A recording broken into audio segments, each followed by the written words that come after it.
18 राज्य, 350 एजेंट, 70 शहर और 30,000 करोड़ का एस्टिमेटेड घोटाला, जिसके बारे में आज भी कहा जाता है कि यह लाखों करोड़ रुपए का स्टैम्प पेपर घोटाला था।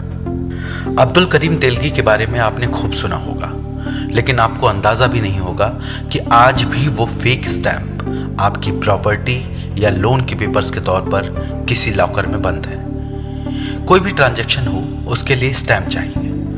हर महीने सैलरी लेने के लिए भी स्टैम्प लगाना पड़ता है।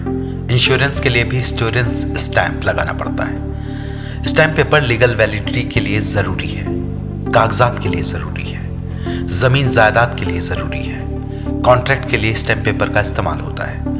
रेंट पर रहना है तो रेंट एग्रीमेंट, प्रॉपर्टी खरीदनी है या बेचनी है तो स्टैम्प। बिना स्टैम्प पेपर जिंदगी का चलना बेहद मुश्किल है। लेकिन सोचिए, जो स्टैम्प पेपर आपके कॉन्ट्रैक्ट को लीगल वैलिडिटी देता है वो खुद ही फर्जी हो तो? अब्दुल करीम तेलगी के केस में यही हुआ। दरअसल लोग अब भी नहीं सोचते कि स्टैम्प पेपर नकली हो सकता है। वो 500 रुपए के नोट को भले ही 10 बार जांच लें, लेकिन स्टैम्प पेपर को नहीं जांचते। जबकि सच तो यह है कि स्टैम्प पेपर भी पैसा ही है। 10 रुपए से लेकर 25,000 के स्टैम्प एक तरह से रुपए ही है, जो अपनी कीमत के बराबर ही वैल्यू रखते हैं। एक बार ये स्टैम्प लॉकर में या बॉक्स में गया तो समझ लीजिए इस पर किसी की निगाह नहीं जाएगी। इल्जाम है कि तेलगी ने बड़े बड़े व्यापारियों, जिसमें डायमंड मर्चेंट और बिल्डर शामिल थे, उनको 30% डिस्काउंट पर अपना स्टैम्प बेचता था। और इस मामले की जांच करने वाली इन्वेस्टिगेशन एजेंसी ने पाया कि 75 से लेकर 80% स्टैम्प जो तेलगी के केस में रिकवर किए गए वो सब असली स्टैम्प थे। यानी जाहिर था कि नकली स्टैम्प की प्रिंटिंग के साथ असली स्टैम्प्स तक तेलगी की पहुंच थी। वो इन स्टैम्प्स को भी आधी से कम कीमतों पर बेचता था। मंदार प्रणब, जो एक इन्वेस्टिगेटिव जर्नलिस्ट थे, उन्हें तेलगी के स्कैम के बारे में सबसे पहले पता चला। उनके मुखबिर ने उन्हें खबर दी कि उनके पास एक बड़े स्कैम की खुफिया रिपोर्ट है। 100 पेजों की भारी भरकम रिपोर्ट को देखकर मंदार को लगा कि इतनी मोटी रिपोर्ट को पढ़ेगा कौन। उन्होंने इसे अपने घर पर ही डंप कर दिया। तेलगी मामले को सामने लाने वाले फेक स्टैम्प पेपर केस के विसल ब्लोअर जयंत तिनायकर ने राष्ट्रपति के.आर. नारायणन को भी चिट्ठी लिखकर बताया था कि कैसे तेलगी फेक स्टैम्प बेचकर देश को खोखला कर रहा है, लेकिन किसी के कानों पर जू नहीं रेगी। पुलिस वाले जयंत को खिसका हुआ समझते रहे और कहते रहे, अगर कोई नकली स्टैम्प क्यों बनाएगा? अगर करना ही है तो वो नकली नोटों का धंधा करेगा। इसी बीच 95-96 में तेलगी ने प्रॉपर्टी मुंह मांगी दामों पर खरीदनी शुरू की। वो तेलगी जो तब तक पुलिस के राडार पर भी नहीं आया था जब तक उसने हजारों करोड़ रुपए कमाने और बांटने शुरू नहीं कर दिए। ये वही अब्दुल करीम तेलगी था। कर्नाटक के खानपुर में एक कुली के घर जन्मा। गरीबी में जन्मा तेलगी पढ़ने में तो होशियार था, लेकिन वक्त उसका इम्तिहान ले रहा था। पिता की मौत होने के बाद तेलगी को दाने दाने के लिए मुहताज होना पड़ता था। पेट भरने के लिए तेलगी को अपने परिवार के लोगों के साथ मिलकर स्टेशन पर मूंगफली तक बेचना पड़ा। बाद में उसने कर्नाटक के ही बेलगावी से बीकॉम की डिग्री हासिल की और फिर वो मुंबई चला गया। मुंबई में कुछ दिनों रहने के बाद वो कमाई के लिए सऊदी अरब चला गया। सऊदी अरब से 7 साल बाद वापस भारत लौटा करीम सीधे आर्थिक राजधानी मुंबई पहुंचा। उस समय 1980 का दौर था और फर्जी पासपोर्ट बनने का काम भी देश में धड़ल्ले से चल रहा था। ऐसे में करीम ने भी फर्जी पासपोर्ट का धंधा शुरू किया। उसका काम चल ही रहा था कि 1991 में करीम को मुंबई पुलिस ने इस फर्जीवाड़े में गिरफ्तार कर लिया। जेल में तेलगी की मुलाकात कोलकाता में रहने वाले अजय रतन सोनी से हुई। दोनों में दोस्ती हुई तो तेलगी को पता चला कि अजय रतन सोनी शेयर सर्टिफिकेट की डुप्लीकेट कॉपी बनाता है। यह दौर हर्षद मेहता का था। शेयर बाजार से ज्यादा पैसे खींचने के लिए हर कोई उतावला था। सोनी के साथ मिलकर पहले रेवेन्यू स्टैम्प से गम वॉशिंग की शुरुआत अब्दुल करीम तेलगी ने की। रेवेन्यू स्टैम्प को बदलते बदलते तेलगी को पता चला कि नोटों के मुकाबले रेवेन्यू स्टैम्प में बहुत कम सिक्योरिटी फीचर होते हैं। ऐसे में उन्हें आसानी से नकली बनाया जा सकता है। किसी लोन एग्रीमेंट या लीज एग्रीमेंट में एक बार इस्तेमाल होने के बाद ये स्टैम्प लॉकर में बंद हो जाते हैं और फिर इनकी कोई ज़रूरत नहीं पड़ती, तो ऐसे में पकड़े जाने का खतरा भी नहीं रहता। जेल से बाहर आते ही उसने स्टैम्प पेपर बेचने का लाइसेंस हासिल किया। लाइसेंस मिलने के बाद अब्दुल करीम तेलगी ने पहले महाराष्ट्र में अपना नेटवर्क फैलाया। बैंकों, बीमा कंपनियों और स्टॉक ब्रोकरेज फर्म्स को फर्जी स्टाम्प बेचने शुरू किए। इन विभागों में कई कर्मचारियों और अधिकारियों को भी उसने रिश्वत खिलाकर अपने साइड कर लिया। जैसे ही महाराष्ट्र में उसका बिजनेस जम गया तो उसने दूसरे राज्यों में भी इसे फैलाना शुरू किया। महाराष्ट्र के बाद उसने एक के बाद एक लगभग 16 राज्यों में अपना नेटवर्क स्थापित किया। हर जगह उसके फर्जी स्टाम्प जमकर बिकने लगे। यहां से अब उसे करोड़ों रुपए मिलने लगे थे। टीओआई की एक रिपोर्ट के अनुसार अब्दुल करीम तेलगी ने फर्जी स्टाम्प पेपर बेचने के कारोबार और पैसों का हिसाब किताब रखने के लिए एमबीए कर चुके करीब 350 लड़कों को नौकरी पर रखा। ये लड़के वित्तीय संस्थानों और बड़े प्राइवेट ऑर्गेनाइजेशन से कॉन्ट्रैक्ट कर उन्हें मोटी कमीशन का लालच देते थे। इस वजह से तेलगी के फर्जी स्टाम्प आसानी से बिक जाते थे और उसका काम तेजी से बढ़ता चला गया। इस बीच तेलगी ने पता लगाना शुरू किया कि आखिर स्टैम्प पेपर बनते कहाँ हैं। तेलगी को पता चला कि नासिक के इंडियन सिक्योरिटी प्रेस के अलावा ये स्टैम्प पेपर कहीं नहीं छपते और प्रेस की मशीन्स को बाहर कोई खरीद भी नहीं सकता।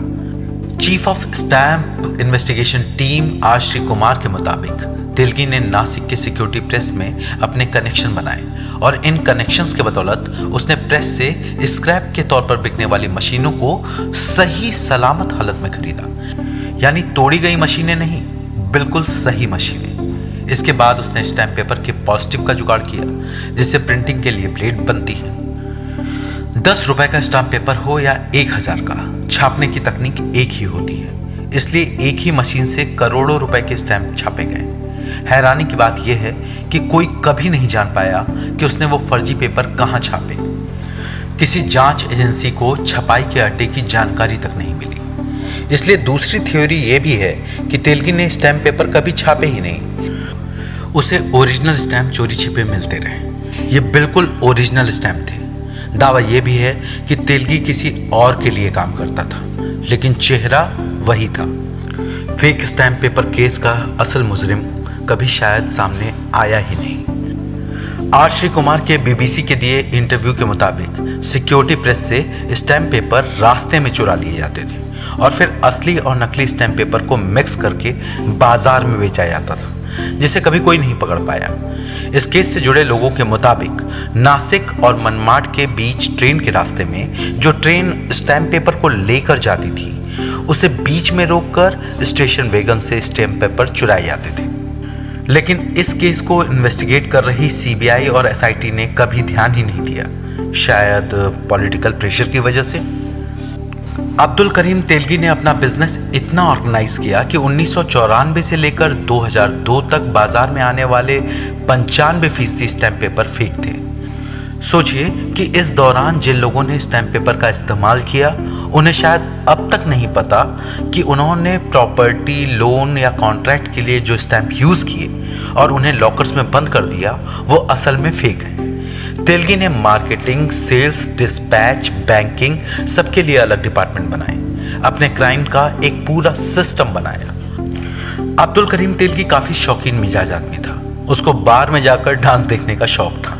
इसके लिए वो मुंबई के कई जाने माने बार में जाता था। वहां अगर कोई बार गर्ल उसके मन को भा जाए तो वो उस पर कई लाख रुपए लुटा देता था।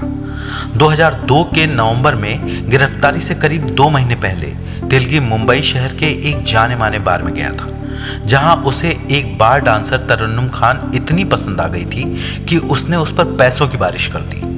तरन्नुम को कोई और अपनी ओर न खींच ले, इसलिए करीम लगातार नोटों के बंडल हवा में उड़ाता रहा और कुछ देर में उसने बारगर्ल पर करीब 93 लाख रुपए लुटा दिए। इस बात को खुद करीम ने पुलिस पूछताछ के दौरान कबूल किया था। तेलगी की यही शौकीन मिजाजी उसे पुलिस के राडार पर ले आई थी। इंडियन एक्सप्रेस की एक रिपोर्ट के मुताबिक तेलगी पर फेक स्टैम्प के मामले 1995 में दर्ज किए गए थे, लेकिन अधिकारियों और पुलिस की मिलीभगत से ये सब चलता रहा। 1992 से 2002 के बीच तेलगी पर महाराष्ट्र में ही 12 मामले दर्ज किए गए। 15 और मामले देश के अन्य राज्यों में दर्ज किए गए, मगर उसकी सरकार, अधिकारियों और सिस्टम में ऐसी पैठ थी कि उसका धंधा चलता रहा।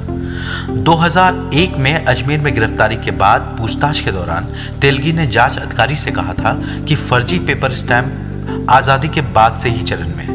मैं महज एक छोटा सा खिलाड़ी हूँ, मुझसे बड़े खिलाड़ी मौजूद हैं। ये पेपर मेरे बाद भी चलन में रहेंगे, आप इसे रोक नहीं सकते। पूछताछ में उसने कई पुलिस अधिकारी और नेताओं के नाम लिए। जांच के दौरान एक assistant police inspector Dilip Kamat का नाम आया। तब 9,000 रुपए सैलरी वाले शख्स की प्रॉपर्टी करीब 100 करोड़ रुपए की पाई गई। इसी तरह एक क्राइम ब्रांच इंस्पेक्टर वशिष्ठ अंदाले की जायदाद 50 करोड़ रुपए की पाई गई। इस मामले में पूर्व डीआईजी प्रिजन डी रूपा ने इल्जाम लगाया था कि जेल अथॉरिटी उसे जेल के अंदर स्पेशल ट्रीटमेंट देते थे। उसे बड़ा बेड, बड़ा टीवी, कमरे में फोन और साथ ही मसाज के लिए 3-4 लोग दिए गए थे, यानी हर तरह की सहूलियत। लेकिन जब डी रूपा ने इसे रिपोर्ट किया तो उनका ट्रांसफर कर दिया गया। इन्वेस्टिगेशन टीम ने देश भर में चले सर्च ऑपरेशंस में 3,000 करोड़ की स्टैंप जब्त की, लेकिन उनका मानना है कि 30,000 करोड़ के स्टैंप तेलगी ने मार्केट में फैलाए थे, जिनका पता कभी नहीं चल पाया। तेलगी ने इस केस की जांच करने वाले ऑफिसर से कहा कि उससे 4P के बारे में कभी मत पूछना। पहला, पुलिस के साथ उसका कनेक्शन, दूसरा, प्रेस वालों के साथ उसका कनेक्शन, तीसरा, पॉलिटिशियंस के साथ उसका कनेक्शन और चौथा, प्रॉपर्टीज के बारे में। जाहिर है तेलगी के साथ ऐसे लोग जुड़े थे जिनका नाम सामने आने पर हंगामा मच जाता। इन्वेस्टिगेशन टीम को तेलगी के पास सिर्फ 100 करोड़ की प्रॉपर्टी का पता चला, लेकिन टीम का मानना था कि तेलगी के पास 30,000 करोड़ की प्रॉपर्टी होनी चाहिए थी, जिसे बाद में कन्वर्ट कर दिया गया था और उसके बारे में कभी पता नहीं चला। 2006 में कोर्ट ने उसे दोषी मानते हुए 30 साल जेल की सजा दी। कोर्ट ने उस पर कोई छोटा मोटा नहीं, पूरे 202 करोड़ का जुर्माना लगाया था। उस पर 26 अक्टूबर 2017 को उसकी मौत हो गई। मौत की वजह मल्टीपल ऑर्गन फेलियर बताई गई। तेलगी को डायबिटीज और हाई ब्लड प्रेशर की प्रॉब्लम थी। इंडियन एक्सप्रेस की अनकन्फर्म रिपोर्ट के मुताबिक अब्दुल करीम तेलगी को एड्स भी था। 26 अक्टूबर 2017 को बेंगलोर के परापाना अग्रहारा सेंट्रल जेल में जब 16 साल के बाद तेलगी की मौत हुई, तब तक उस पर दर्ज 98 केसेस में से 42 में वो छूट चुका था। इन्वेस्टिगेशन एजेंसीज को तेलगी के प्रिंटिंग प्रेस का पता कभी नहीं चला और लोगों को भी पता नहीं चला कि तेलगी के हजारों करोड़ रुपए के स्टैंप में से क्या उनके पास भी कोई स्टैंप है या फिर तेलगी के जाने के बाद यही काम कोई और कर रहा है।